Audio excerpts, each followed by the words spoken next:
Sorry，let's see。Any 有冇其他人未問嘅？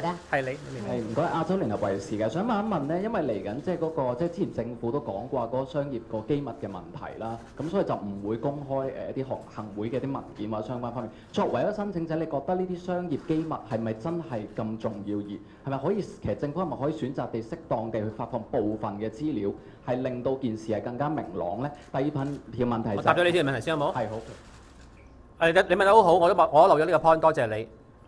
我睇唔到申請表裡面有任何嘅資料係話好敏感，會損害到因為其實三家都係上市公司，好多財務嘅資料咧根本係公開嘅文件上面大家見到㗎啦。其實三個申請者大部分嘅資料咧，亦都喺2年多前，我相信係喺個憲報上面刊登咗㗎啦。OK， 所以我睇唔到有乜嘢嘅資料係話不能外泄嘅喺個上嚟講財務上或者。其實而家要大家市民好，我哋要求好嘅就係希望知道，咦？你如果話某某申請者喺某方面做得唔好，請你講出嚟，你嘅態度，你即係行會或者行會裏面，你覺得邊一個申請者喺邊一方面做得唔好？我哋要求係講緊呢樣嘢。其他嘅所有嘅財政嘅資料啊，嗰啲基本上大家如果攞翻2年幾前咧嗰個憲報咧，大家應該揾得翻晒嘅。第二有關於司法覆核咧，咁即係如果真係接納咗之後，係咪會選擇無了期抗爭啊？定係會有一個 deadline 俾自己咁？你講嘅如果法庭接受咗我哋嘅司法覆核，係冇錯。我希望法庭可以基於公眾利益，可以會盡快處理我哋嘅個案啦。有冇其他記者？前面有位着灰色衫嘅 T 恤嘅記者。想問兩條問題，第一個問題，既然你都話嗰啲上市公司嘅數據都係公開上場，你會唔會公開嗰4份顧問報告嘅文件咧？咁第二個問題就係咧，其實5月嘅時候，我答俾你先好嘛？我諗我冇呢個，我諗喺基於嗰個所謂譬如 copyright 各方面咧，我諗我哋唔應該去公開。我諗最重要嘅咧，其實都唔係話係公開嗰幾份文件啊。其實嗰幾份文件好簡單，我要重點我都講咗俾你聽嘅，就係最簡單一樣嘢。佢哋有個 overall 最後尾嘅建議，就係而家你當我哋香港電視係落敗㗎啦。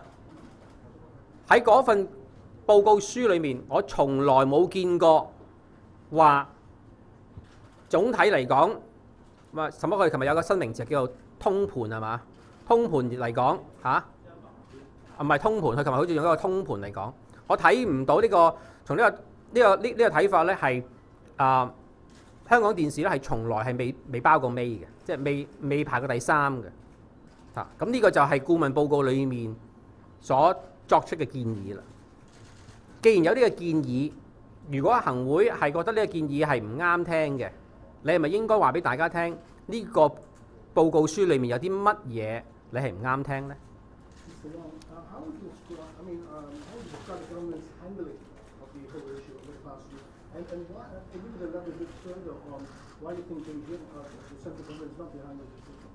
？Well, this is my feeling. This is my wild guess. As I mentioned earlier, I did not involve in any political issue in my last 20 or 30 years in Hong Kong. I don't see I was related to any political parties. I don't have any strong political sense. So if anyone speculate that this issue is related to the mainland Chinese government, I won't agree with that. 後邊有位女士。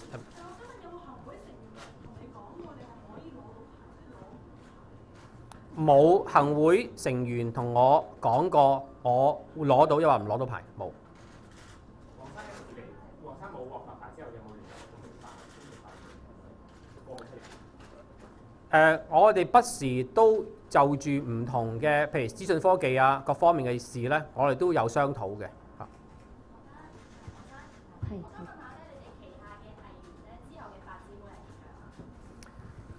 呢個我諗暫時咧。我哋都要睇下我哋跟住落去公司，譬如會唔會喺其他製作方面嘅發展，譬如喺電影啊或者獨立製作方面嘅發展。咁我哋仍然咧希望能夠因為我諗你都知而家啲編劇啊、啲導演啊，我哋好多同事、啲 crew 嘅同事手足咧，而家都仲喺政總嗰度咧，係個心情都好難平復。你問我作為一個商人，我都好想大家盡快平復呢個心情，盡快去展開翻嗰個工作。咁我諗，如果大家平復咗之後個工作咧，我諗我哋都會向翻創意工業嗰方面發展嘅。咁我哋希望提供多一啲，無論喺電影啊或者獨立製作方面咧，仍然用翻即係我哋而家嗰200幾位嘅演員。我哋一別有時間關係，不如我哋剔多3條問題好嘛？3條。可唔可以透露下你哋6月4號嗰個申述內容係乜嘢？同埋有冇評估過，如果你哋真係修改咗建議書，你政府當係新申請嘅時候，對你哋攞到牌嘅勝算有咩影響？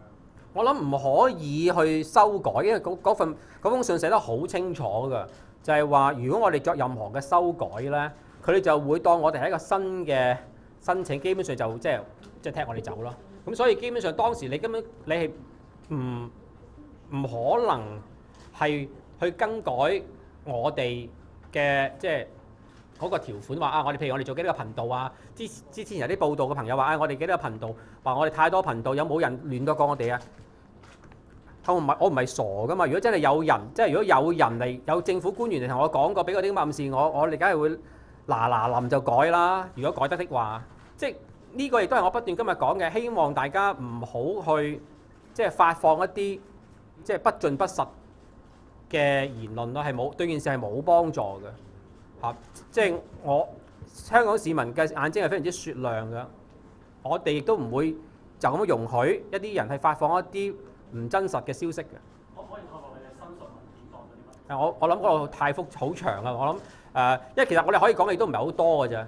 因為頭先我都講咗，就係我哋根本冇得喐嘅，因為佢又唔俾我哋去改我哋嘅申請書嘅，只係叫我哋去講下，喂，如果我哋政府要改的話，我哋有咩諗法啦？即係咁，我唔覺得我哋可以有啲咩可以即係太多嘢寫咯。可唔可以澄清翻咧？喺嗰個建議書裏面咧，係咪建議嗰個投入資金或者承諾嗰個投入資金咧係2億，同埋咧係咪承諾資金係2億？唔係啊，大家我哋承諾嘅嘢咧，我諗三個申請者承諾嘅咧，其實喺大家2年幾前嗰個刊憲嘅憲報上面咧，大家係好清楚㗎啦，嗰啲資料。咁英文台有冇話答應開？